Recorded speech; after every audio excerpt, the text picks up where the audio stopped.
Hello dear viewers, welcome to my channel Kwe Empire.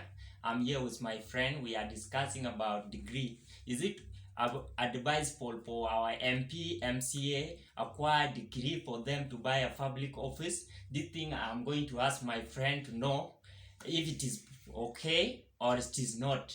So I'm going to ask each one of my friend here to introduce themselves by name as we start this discussion. Be with her. Thank you.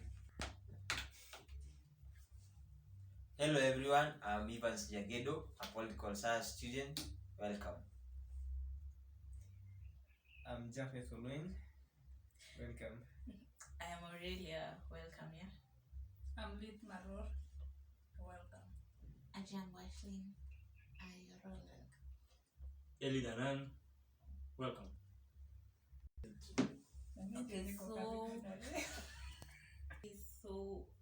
so we've just been asked if we think our leaders, the ones we choose from the MCAs to the top, should have a degree when vying for public office. And as much as I want to say that people tend to think books, formal education is not the only requirement or is not the only thing you can use to survive in life. I believe as a leader, if you have that degree in as much as it's just a certificate, you have a better understanding of how the institutions in government are supposed to run. You can better understand your mandate as a leader, and you are the face of the government to all the local people. You are the ones supposed to break it down. You are the ones supposed to break down even the most complicated terms to them to help them better understand and make better decisions, because you are their voice and you should listen to them. So from that point of view, I believe formal education and a degree is very necessary for anyone vying for public office. So it's a very crucial thing, and I think everyone vying for any political office must have qualification. We are being told the role of education in our society. There's no need us giving you leadership positions, power positions, when you don't have the knowledge, the expertise, right? So I'm really supporting the idea or the ideal of MCS being inclusive of them having a bachelor's degrees. Remember, these people will be like the legislatures of our counties, you see. So the moment we are talking of us having unqualified personnel as our legislative bodies in our counties, it's really vague. We really need qualified people who can discuss critical issues that are pertaining to our counties. Counties are being allocated money. Let's have people who can play key, insightful roles and ensure good transition and ensure how the governance system within our counties. Let's not have MCAs who are clueless. They don't know what is expected of them. Like I think for the last 2 terms that we have seen the evolution, our counties are really facing a lot.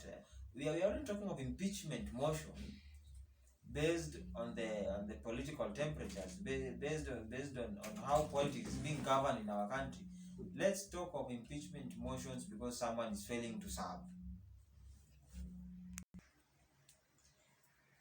Most Kenyans have argued that in Kenya we need integrity more than academic qualifications. In as much as we need the integrity, we also need academic qualification. Gone are days when we were picking leaders based on the abilities they have. This is not a time that we are going to pick a rainmaker. It is not that era that we were having elders that were leading us. This is an era that we want leaders who can articulate issues. I want a leader who can read a budget in a county assembly and interpret it correctly and give his or her views. I want a member of parliament who can go to the parliament and debate.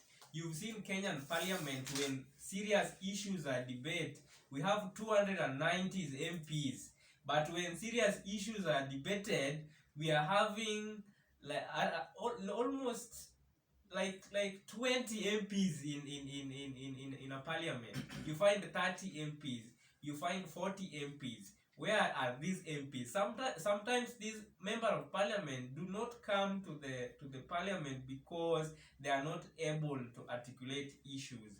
They are not able to debate. We want debaters, we want people who have vision. What we want in Kenya is people who can think, who can reason. And this reasoning and thinking and articulating issues and the visionary leaders, it comes from education.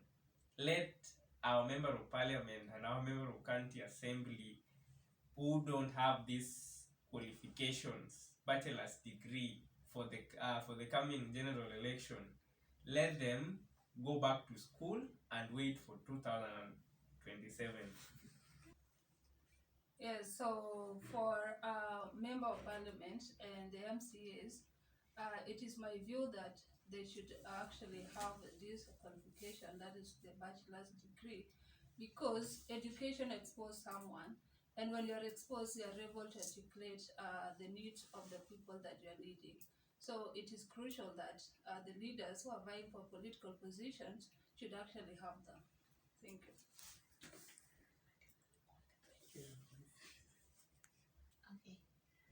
So, in popular minds, you'll get that put brutally, politics is closely associated with the activities of politicians, and politicians are often seen as power-seeking hypocrites who conceal personal ambition behind the rhetoric of public service and ideological conviction. So I would say that this has become more intense, or an idea in most of the citizens, because most of them lack the qualification or the leadership skills that the citizens expect them to have. So I support the motion that post-secondary education is necessarily important for those candidates that are vying for political positions in Kenya. Okay, so for me, these guys have taken into a lot of English and stuff. So for me personally, I'll just use a story. I once had a conversation with some MP, and I asked him why he doesn't speak in parliament. And he gave me an excuse of when he goes as an independent candidate, he doesn't get room to talk. So I told him, I doubt if that's the case. And after some time, I questioned again. And I realized the guy literally doesn't understand what's being discussed in parliament. So he comes with this iPad and just sits there and does his things. And when he feels he's tired, he moves out because he doesn't understand anything. So personally, I support the idea of having our leaders go through enough academic qualifications so as to be able to tell us what as a population we are supposed to get, to educate us, tell us what the government is supposed to do, so that most of the population is illiterate to some extent, and the only people who can help us through this are our leaders. So when our leaders are illiterate, definitely there is nothing we are going to achieve as a community, and we are going to continuously be backward as a community and everything associated with it. So personally, as they have said, as Madam has said, my good brothers have said, it is essential to ensure that those guys have enough qualifications to sit on those houses. If not, they should just be out here with us and farming, because we need people who can help us make decisions that are worth helping each and every citizen. People who can read, people who can understand, people who can help us grow, people who can make decisions that help our country to grow to another level. Thank you.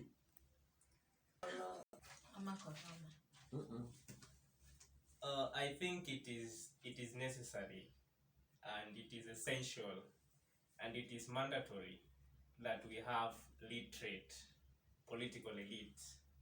This is why we are calling them political elite. We cannot have political illiterates leading us. Imagine a population of over 50 million people being led by a group of 250 a group of a few number who are illiterate. We want people who think. Um, there is a professor that says that a leader must be always like 200 miles beyond the subject.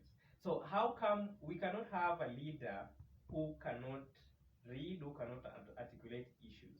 So the thing is, we need literate leaders.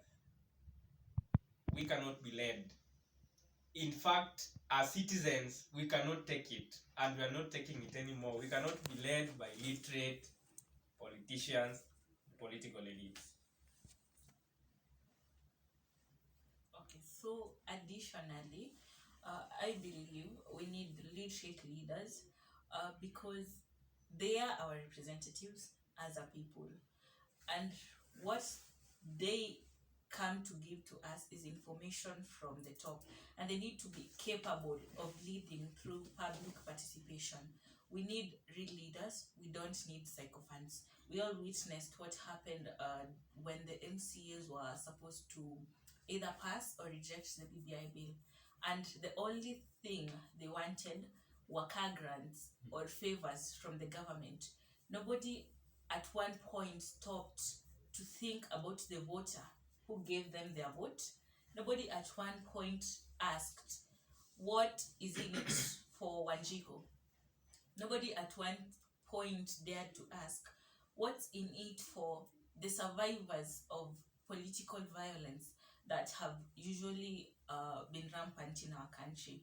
And nobody really asked about justice for all the internally displaced people and what the BBI document intends to do to address real issues facing real Kenyans. So we really don't need people who hide behind leadership and thinking that you don't have to have an university education to actually be able to articulate issues, because that is just sycophancy. We don't need sycophants. We need real people, real leaders who can actually advocate for the common mwananchi.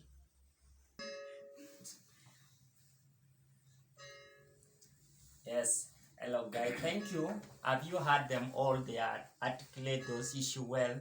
My intake will be very short and clear. When we have a public office without qualification, what question came to our mind as citizen? It is policy we are making, is anything we are making, is it credible for the consumption for the public? We are realizing we need leaders which know about political and social and economics. We need leaders which we trust to our future, because we need indication leaders which are at force. For us to have those kind of leaders which make policy, which hold the government responsible, we have to have academic qualification. We have those which have knowledge. Wisdom come when you have been exposed very well. Knowledge come when you have been exposed very well, because we don't work on illusion. We don't work on imagination. We work on the qualification someone have and professionality. Professionality we will get through academic. If we get, we will have a brilliant leaders which articulate issue for us, which make a budgetary, which hold government responsible, because strong middle class, they can question if government is delivering services to its people. But we will get very powerful leaders if they are indicated. And thank you guys for giving your opinion. Thank you very much.